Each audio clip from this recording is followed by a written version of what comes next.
sunshine heading our way. In all honesty, no visit to a Disneyland-style park would be complete without coming into view of Splash Mountain, become captivated by its magnetic presence, and shortly thereafter plummet down the jagged peak of Chickapin Hill. With those visuals in mind, pack up your bindle and grab your overpriced Mickey Mouse poncho because it's time to take a waterlogged musical trip down into the Briar Patch in this tribute to the beloved classic, Splash Mountain. We never doubted he'd get away. Moving on taught him a lesson. You learned it well, it cuts a nasty habit. Zip-a-Dee Doo Dah. The ever so iconic Splash Mountain was first conceptualized in the most unlikely of places, the congested freeways of Southern California. Imagineer Tony Baxter first came up with the idea for the attraction in the mid-1980s while commuting between his home in Anaheim and the Imagineering headquarters in Glendale. Baxter's main motivation behind the attraction was to revitalize the quiet corner of Disneyland known as Bear Country.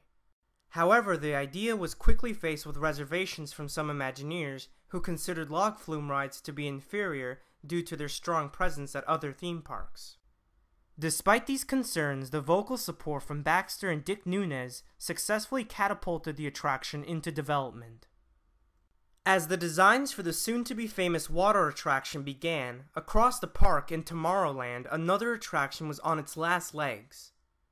America Sings, a musical stage show that opened in the original Carousel of Progress Theater as a way of celebrating the United States bicentennial, was heading to Disneyland yesteryear due to a lack of attendance.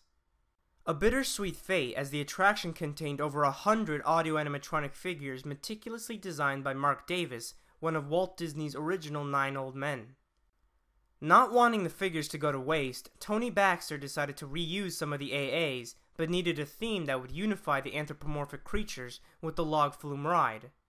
Eventually, Baxter decided to incorporate the characters from the 1946 Disney film Song of the South into the attraction, which was given the name Zip-a-Dee River Run.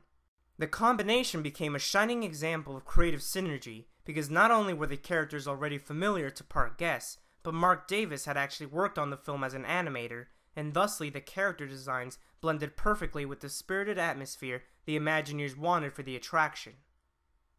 As the attraction's budget ballooned to $75 million, the Imagineers began to employ even more of the retired AAs from America Sings as a cost-cutting measure.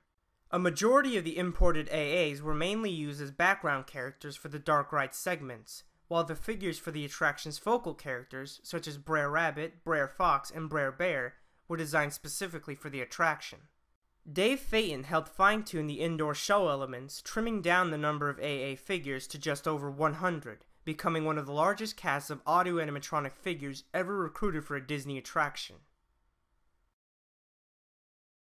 Finally, on July 17, 1989, in the renamed land of Critter Country, the newly christened Splash Mountain opened to the public, a name that was originally suggested by CEO Michael Eisner as a way of promoting the company's recently released Touchstone Pictures film Splash.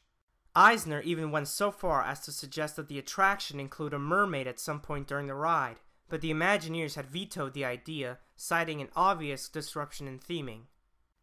The name, however, stuck as it gave the attraction a certain nobility when compared with its neighbors Big Thunder and Space Mountain.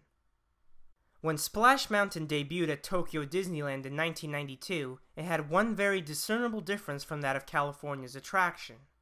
Every log was capable of carrying more people. To remain culturally sensitive, Imagineers decided to change the seating configuration in the logs from single file to side by side. This change was also adopted at the Magic Kingdom in Walt Disney World as a way of increasing rider capacity. Seating arrangements, though, were not the only change introduced at the Florida version. The attraction's arrival, in fact, was felt across the entire Magic Kingdom. Since the park lacked a Critter Country of its own, Frontierland had to assume hosting duties for Splash Mountain. The original Frontierland train station had to be demolished, and the elevation of the area itself had to be reworked to give the massive attraction some breathing room. A decision that forced the Walt Disney World Railroad to temporarily travel back and forth between Main Street USA and Mickey's Starland, now known as Storybook Circus. Although initially planned for the park, Disneyland Paris' Splash Mountain was cancelled due to budgetary concerns and the all-too-frequent frigid European climate. Wonderful feeling, Zip-a-Dee Doo Dah, Zip-a-Dee. Oh yeah, it's a time for celebration today. Although all three Splash Mountains contain some minor differences in logistics and design, the story of the attraction remains the same in all three locations. Guests board the floating logs as they follow the troublesome Brer Rabbit on his adventurous quest to discover his laughing place.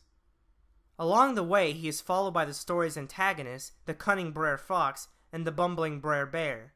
As they follow the characters down the river, riders watch the two antagonists as they attempt to catch Brer Rabbit, accompanied by several intermittent drops along the way. When they finally succeed in catching him, Brer Rabbit convinces the two to toss him into the Briar Patch, a decision that plummets guests into the attraction's signature 53-foot drop. The ride ends with the rest of the critters welcoming Brer Rabbit back home with a joyous musical celebration. Encapsulating everything that makes a Disney theme park attraction work so well, Splash Mountain is yet another badge of honor sewn on the decorative sashes of Disney Imagineers. A vibrant story led by lovable characters and saturated with doses of whimsy, peril, and old-fashioned Zip-a-Dee Doo Dah fun, Splash Mountain is a shining e-ticket star in the ever-expanding constellation of Disney attractions. Zip-a-Dee Doo Dah, Zip-a-Dee. Oh yeah, it's a time for celebration.